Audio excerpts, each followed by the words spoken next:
بسم اللہ الرحمن الرحیم قال هذا من فضل ربی، پارہ نمبر 19 سورہ نمل، رکوع نمبر 3، آیت نمبر 40-41۔ بنیادی بات یہ ہے کہ جب ملکہ سبا بلقیس کی شاہی تخت کو بطور معجزہ سیدنا سلیمان علیہ السلام نے لایا یا آصف ابن برقیہ نے بطور کرامت لایا، تو ظاہر ہے کہ کرامت اور معجزہ میں فرق ہوتا ہے۔ معجزہ صرف اور صرف پیغمبر کے ہاتھ پر ظاہر ہوتا ہے، اور کرامات وہ غیر نبی کے ہاتھ پر ظاہر ہوتا ہے، اس سے صادر ہوتا ہے۔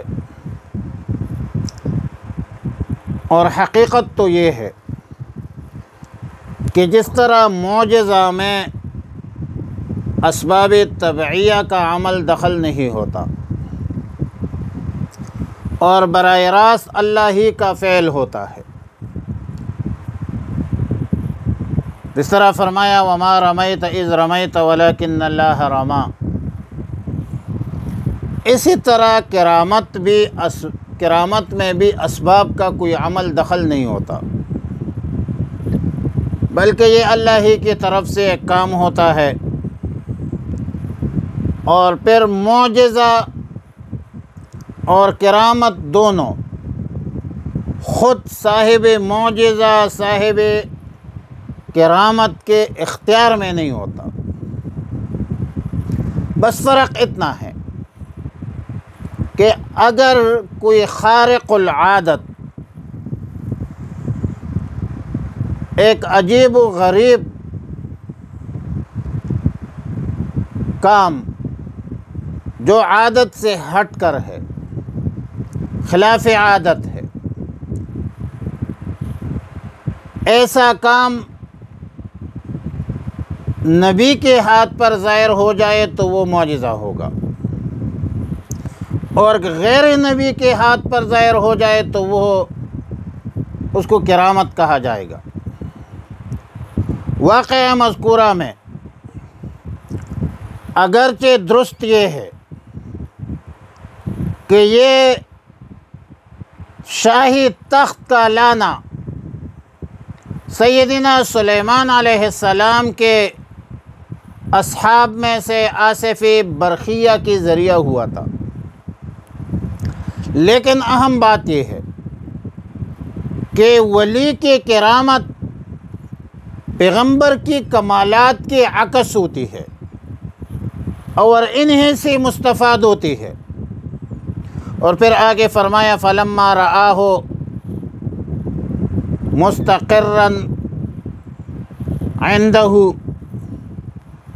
جب سلیمان علیہ السلام نے اس کو اپنے روبرو دیکھا، سامنے دیکھا، تو انتہائی خوشی کے عالم میں بطور شکر فرمایا کہ ھذا من فضل ربی، کہ یہ میرے پروردگار کا فضل ہے، کرم ہے، احسان ہے کہ میرے ہاتھ سے یہ ایک معجزہ ظاہر ہوا یا میرے ساتھیوں کے ہاتھوں یہ کرامات ظاہر ہوئی۔ لیکن اس کا بھی ایک مقصد ہے، اس انعام کا بھی ایک مقصد ہے۔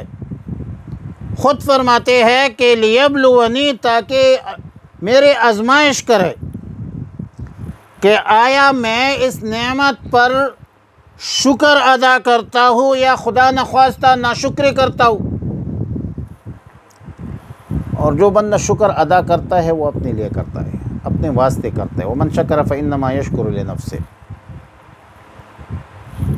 اگر وَمَنْ كَفَرَ، جو ناشکری کرے تو میرا رب غنی ہے، بے پرواہ ہے، کرم والا ہے۔ اور پھر حضرت سلیمان علیہ السلام نے فرمایا کہ نکروا لہا عرشہا، اس کے جو شاہی تخت ہے اس میں تبدیلی کرو، چینج کرو، تاکہ بلقیس کے عقل کو آزمایا جائے۔ لہذا شاہی تخت کا نقشہ بدل دو۔ بہت ساری صورتیں ہو سکتی ہے اس کی، مثلا اس کے موتیوں کی جگہوں کو تبدیل کرو یا کسی اور طریقے سے۔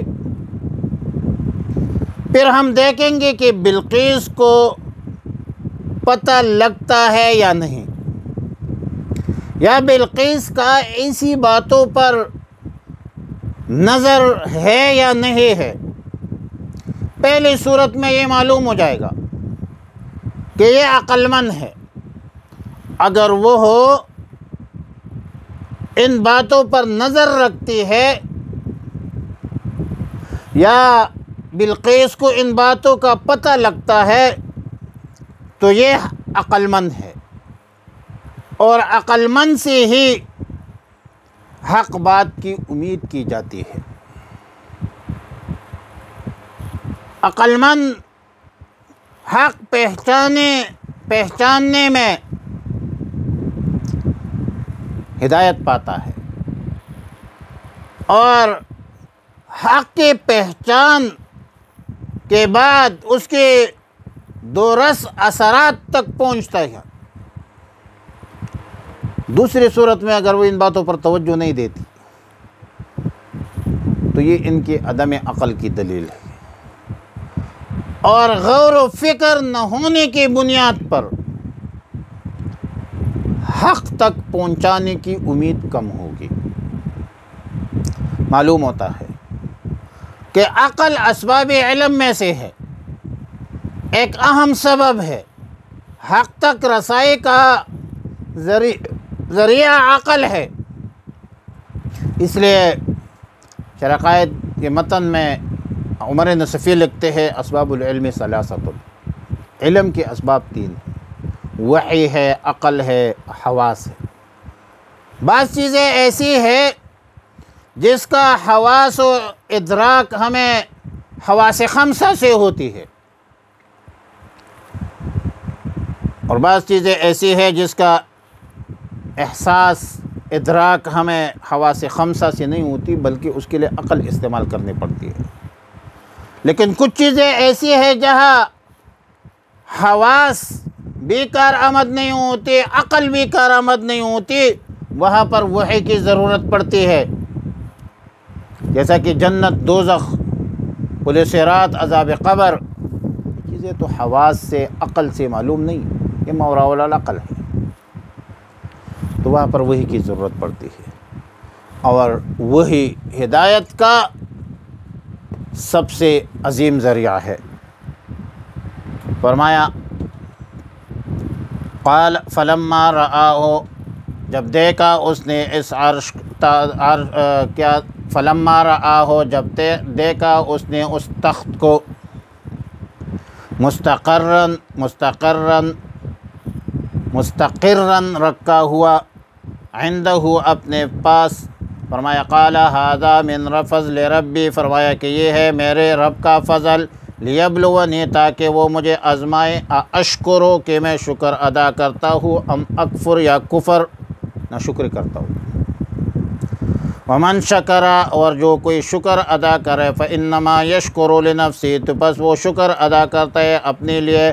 ومن کفر، اور جو کوئی ناشکری کرے، فان ربی، بے شک میرا رب، غنی، بے پرواہ ہے، کریم، کرم والا ہے۔ وصلی اللہ علی النبی الامی الکریم۔